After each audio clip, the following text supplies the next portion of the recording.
I'm really excited because I got this really fancy air fryer and I love it. We tried it out for the first time last night. We made teriyaki chicken. It was so yummy. And the thing that I love most about this, the only thing that I've used it for so far, is the rotisserie feature, which the fact that a air fryer comes with a built-in rotisserie feature as a standard option is crazy to me. This thing is so cool. Now this is obviously a glass air fryer, so it's really nice because you don't have to like open up the air fryer to look at it, to make sure that things are cooking the way that they should be, or to, you know, up the temperature if you need to, or see if it's done, whatever. You can see everything through this glass bottom right here, which is really cool. Now, when I first pulled this out of the box, I couldn't figure out how to get it open. I was like turning it and like lifting in all these different things. These handles right here are part of the bottom of the unit. The top literally just lifts. You guys, don't make my mistake. It is so easy to just lift it off. And then you're just gonna set it to the side and you can get to the bottom of the pan here. So again, this is a fully glass pan. You can see what's cooking on the inside. It's a really cool unit because of the different features like I mentioned. It's got a grate that goes down at the bottom so you can just set your food on it if you choose to just leave your food stationary. But it also has this really cool basket. So fries can go in here. It's just got kind of like a little clip right there. I had this in my sink, so it's kind of dripping, sorry. But it is part of the rotisserie feature. So these two little units go into the inside of the compartment, the glass compartment, and then it has a separate motor that just spins this thing. So if you're doing French fries, this is perfect. Vegetables, like if you're doing broccoli, this would be really good. Cauliflower, it would be really good. I could see asparagus being really good in there. So that's the basket that turns around. I could even see, you know what, I could see peppers, like roasting peppers. That would be super good. I will definitely try that on here, so I'm excited for that. But I wanted to show you, this is the actual rotisserie motor. Now this is separate from the rest of the unit, and this is battery powered. And you just turn it on right here. I don't know if you can see, you probably can't see, but it will spin the rotisserie. So I'll show you that in just a minute, but the light just shows you that it's on. So you just flip it off when it's done. You do not have to have that going while the unit is running because it is on a separate motor. You can choose when that's going or not. So for tonight's dinner, I'm actually going to throw some things in and let you see what it looks like, and then I will cut back and skip all the boring parts where it's just kind of spinning for, you know, 20 minutes or however long it's gonna take, but I will cut back and show you what it looks like at the end. So we are going to be doing some short ribs tonight. And this is the skewer that we're going to use. It's got two different ends. It's got kind of like a double nut end, and then it's got a single nut end. Now this bigger single nut end is what goes into this motor unit. It's gonna kind of clip in there, and the other side, here, let me show you how it goes, just so that we know. It's gonna clip in right there, and then this other side just drops right down. And then let me turn it on and show you. So it's in right now and it is spinning. It's a nice, slow, steady spin, and it does really well. Now, when I did the teriyaki chicken yesterday, it was perfectly cooked all the way around. It crisped up in just the right places. It was amazing. And after I skewer these, I'm gonna show you what you put on the end to kind of hold things in place. But I'm just going to kind of find the side here and just shove, like literally shove that up through there. It's not a sharp end, so obviously you have to give it some force, but it's not terrible. Just make sure you don't stab your hand on the other side, like keep your hand moved and separated here. Okay, let me see how many I can fit. That's 3 pieces so far. I think we're gonna have to stop with 4. I've actually got more than 4 here, but I'm gonna do one more big piece.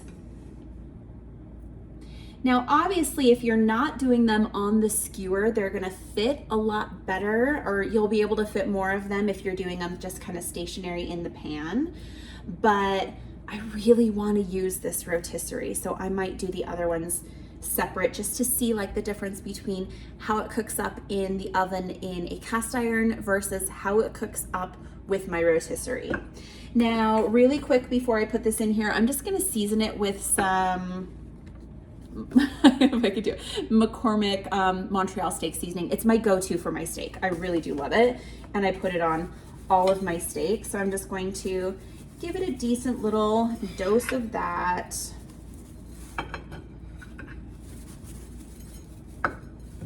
Okay. And then I am also going to drizzle it with some olive oil. You do not need to do that. This is an air fryer, so it's definitely not necessary, but I do like that olive oil flavor, and I also like what it does to the outside, giving it that kind of crispier crust. I like a crispy crust and a rare inside. So let's grab some olive oil. Obviously, you want to make sure that you're not cross-contaminating, so keep your hands clean. I'm trying to keep things separate here, and I'm just going to kind of rub that on there. Okay, so this is what it looks like on my skewer. Now there's a couple of things that you need to do before you put this into the unit, and that's where these little guys come into play. There's two of these. They are identical, so you're gonna put one on each side, and then there's a little nut, a little, what is this, a wing nut maybe? I don't know. My husband would know, but anyways, you put that on the end as well to secure it. So let me see if I can kind of zoom down here so you can see this a little bit better. There we go. Okay, so I'm just going to kind of stab this in while making sure that that skewer goes through the top of it. Perfect, right there is what we want. And then we're going to take this nut, and there's a little tiny hole in the back on the flat side, and we're just going to twist that on, and it's going to catch itself so that this end piece doesn't slide off, and so that this meat stays in place and doesn't hinder it. So you can see there that nut is through that hole, and it's in between, kind of where that indent is right there, and that's gonna hold it in place. So I'm just gonna kind of push those down on that side and do the same thing on this other side. There we go. Okay, that's better on that side. We do the same over here. That's better on that side. Okay. That worked, and that popped in just perfectly. So now if I was to turn this on, let me just rinse my hands really quick.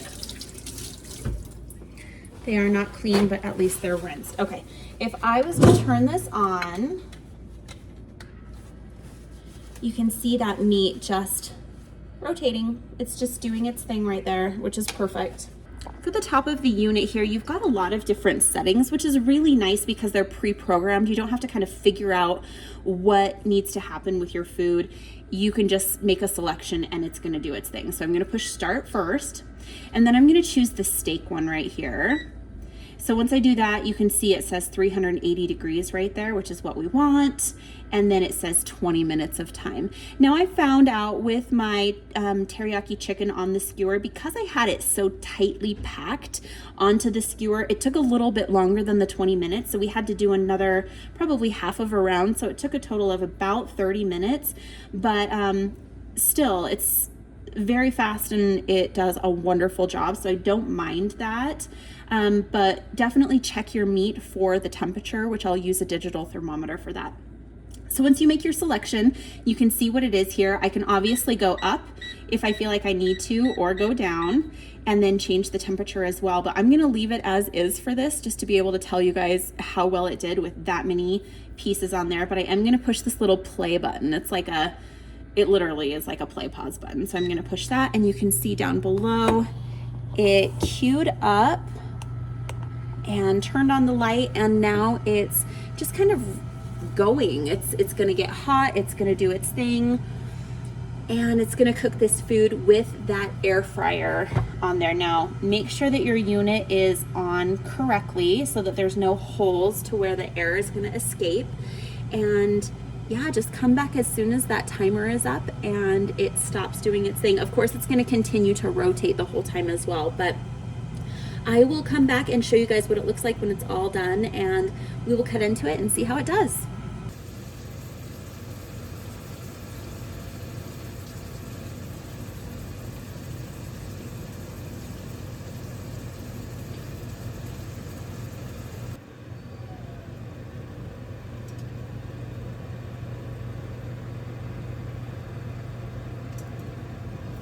Okay, so my timer is up, and obviously the light itself on the unit has shut off. However, the rotisserie is still spinning because, again, that is a totally separate motor from everything else. So it's going to spin until you actually shut it off. Now I've got my thermometer right here that I'm going to use to read this, but first I'm going to kind of just move it forward a little bit so that I can grab this top and remove it. Now this glass is very, very hot, so definitely be careful. I'm gonna shut this off just to do a temperature read on it.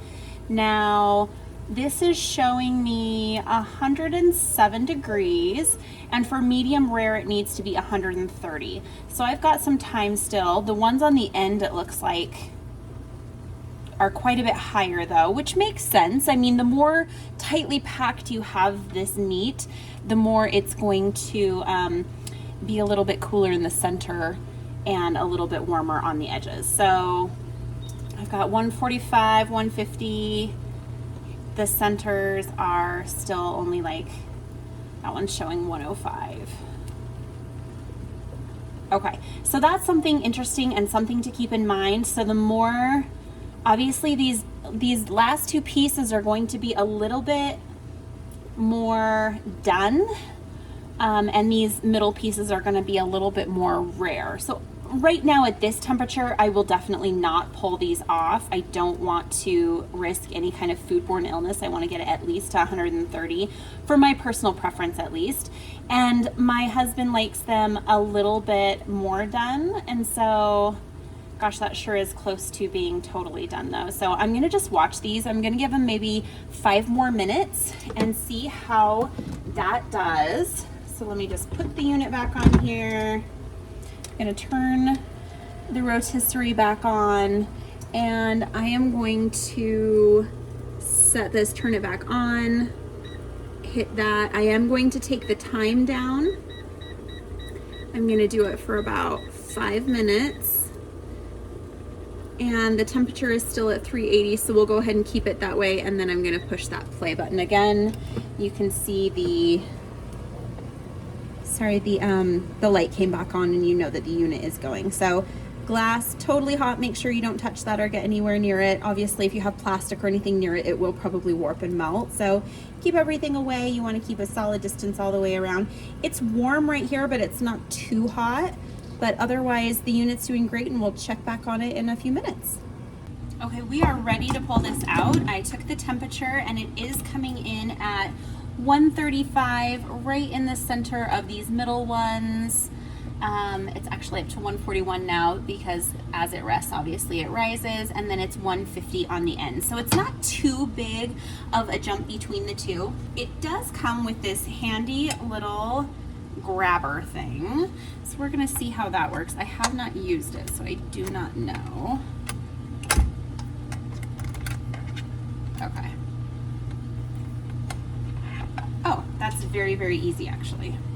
So really it's just, I grabbed inside of each of those side pieces, and that was it. All right, let me put this unit back together. I'll kind of scoot it back a little bit so you guys can get a good look at how this finished up.